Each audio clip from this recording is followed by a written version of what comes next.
responde, e o Treino em Foco responde de hoje, é sobre déficit de desenvolvimento de um determinado grupo muscular. No caso dos 365 dias em foco, projeto que o Jefferson está executando, nós, a partir das avaliações feitas e da nossa terceira avaliação com ele, nós identificamos que ele tem uma dificuldade maior, uma resistência maior para desenvolver a musculatura de braço, tanto da musculatura anterior do braço, bíceps braquial, quanto da musculatura posterior do braço, o tríceps braquial. Então nós tivemos que pensar, reformular e reajustar algumas questões do treinamento do Jefferson para tentar comportar melhor o treinamento para desenvolver a musculatura de braço, já que aparentemente, a partir das nossas avaliações, o Jefferson tem uma certa dificuldade ou uma resistência maior nessa região para desenvolver a musculatura. Esse pode ser o seu caso. Foi o caso de um dos nossos seguidores, não é, Jefferson? Por isso que nós estamos gravando o Treino em Foco Responde hoje, linkando com os 365 dias em foco, porque a dúvida do nosso seguidor ou a dificuldade dele é muito parecida com a tua, né? Então o Jefferson vai expor agora qual foi o raciocínio que nós tivemos para alterar algumas configurações do treino e aumentarmos a carga justamente naquela região que ele apresenta dificuldade. Bom pessoal, então na última avaliação realizada há cerca de 2 meses atrás, que completou aí os 100 dias do projeto, nós pudemos constatar um grande desenvolvimento do tronco, da parte superior do tronco, então peitoral e dorsais, e não um desenvolvimento também não tão significativo assim no bíceps e tríceps. Então o que a gente adotou a partir dali? A gente particionou mais uma vez o treino. A gente estava com um treino A, B, C, onde era configurado um treino de costas e bíceps, um treino de peito e tríceps e ombro, e um treino de costa, de perna, membro inferior. A partir dali a gente particionou, dando prioridade ao que tinha déficit.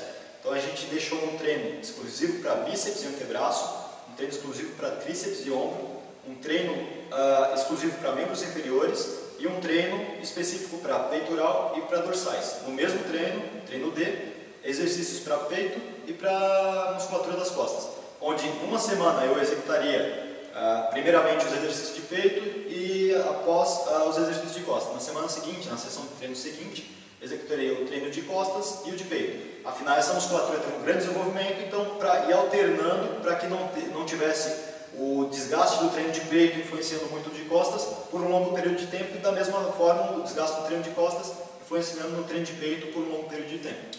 Só lembrando aí, Jefferson, desculpa te interromper, mas lembrando que foi a musculatura que o Jefferson mais apresentou resposta, né? Hipertrofia. Houve um desenvolvimento bem grande nessa musculatura e por isso a gente aglutinou e até retiramos um exercício de cada grupo, né, Jefferson? Para tentar fazer um volume menor. Até diminuímos um pouco a carga, na verdade. No geral, a carga dessa sessão de treinamento ela é alta porque são duas regiões de grande volume muscular, mas o quesito volume em número de exercícios para o grupo muscular foi diminuído, né? Sim, a gente diminuiu porque nos outros exercícios a gente colocou 4 séries, compondo cada um dos exercícios. E nesse treino de costas e peito, nós deixamos 3 séries, permanecemos com as 3 séries e tiramos um exercício, para que a gente pudesse buscar uma simetria entre o visual do tronco e dos braços. E nesse meio tempo, aí, após a segunda semana que a gente tinha particionado o treino assim, quando eu ia para a terceira sessão de cada um dos treinos, eu fui fazer uma atividade de aula do curso, atividade de rafting, e eu acabei lesionando o ombro, onde atrapalhou um pouco os treinamentos, principalmente nos movimentos mais executados nos treinos de costas e peito. Que na verdade, digamos, foi um mal, só que não foi o pior que poderia ter acontecido. Afinal, era uma região bem desenvolvida, onde eu pude isolar um pouco os exercícios para braço e conseguir uma simetria proporcional no visual entre braço e tronco. Então, na verdade, a tua lesão veio no momento que nós íamos começar, na verdade, a gente chegou a começar, mas não conseguiu desenvolver, né, essa modificação do treinamento para atuar em cima do déficit muscular que o Jefferson apresentou na última avaliação, que foi para a musculatura do braço e antebraço. Quando a gente jogou essa carga nova de treinamento, a gente teve muito pouco tempo de eficiência com essa carga e ele sofreu a lesão.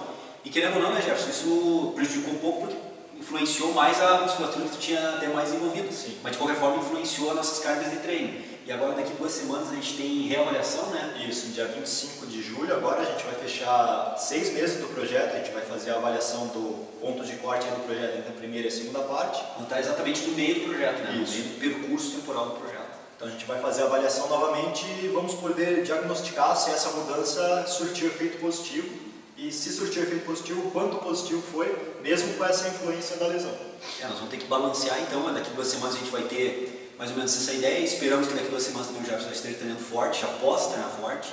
embora ele tenha treinado, não é a mesma coisa que se ele não estivesse com a lesão, a evolução seria outra, óbvio.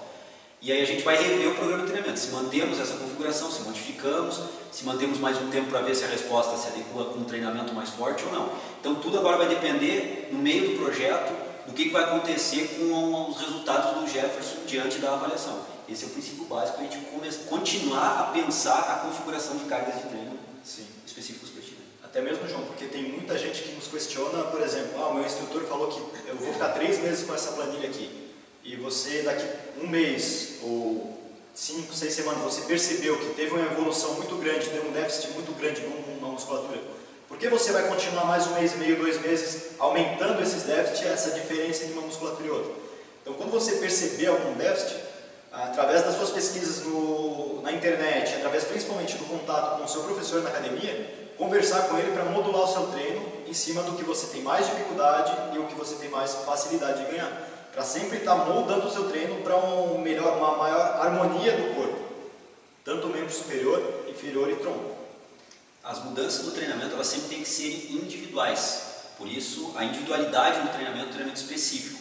Então existe obviamente um tempo para se manter uma carga de treinamento e verificar que tipo de modificação essa carga de treinamento está ocorrendo. Mas às vezes a gente consegue perceber, por exemplo, o programado foi para 2 meses ou 3 meses como um mesociclo. Dentro desse mesociclo, a gente espera ao final do mesociclo rever as cargas de treino. Porém, às vezes, ao longo do desenvolvimento do mesociclo, por exemplo, de 3 meses, a gente já começa a perceber as modificações.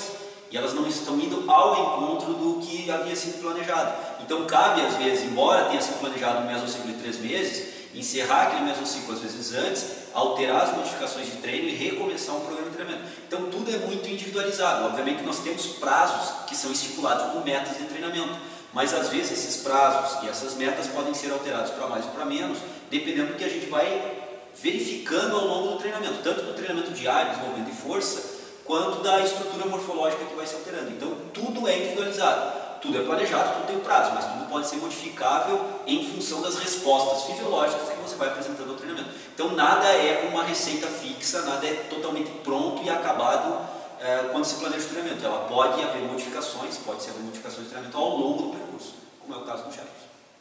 Acho que hoje é isso, Jefferson. Isso aí, acho que procuramos dar alguns exemplos para o nosso seguidor que teve essa dúvida e para outros seguidores que não nos questionaram, mas que assistindo esse vídeo pudessem ter essa dúvida e ter uma forma de pensar o seu treino ou pensar o que deve ser, o que pode ser mudado ou não deve ser mudado no seu treinamento, o que você pode dar como prioridade. E muito importante, não existe receita de bolo.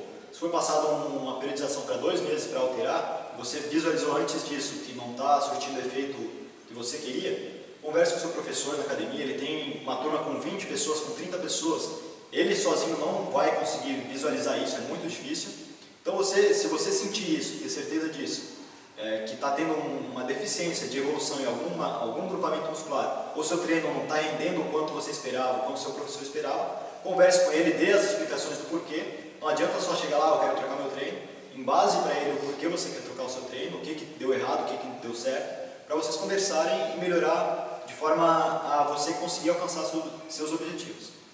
Essa ideia então, sempre que houver um déficit, deve-se fazer um trabalho específico para essa região de déficit. Isso pode ser oriundo de uma tipagem de fibra muscular talvez diferenciada naquela região. Por exemplo, você pode ter uma distribuição maior de fibras vermelhas naquela região, que dificultaria o processo hipertrófico. Em outras regiões, o contrário, pode apresentar uma distribuição de fibras brancas e isso favorecer o processo hipertrófico, e isso está então, mesmo num treino bem equilibrado, causando um déficit de desenvolvimento de uma determinada região.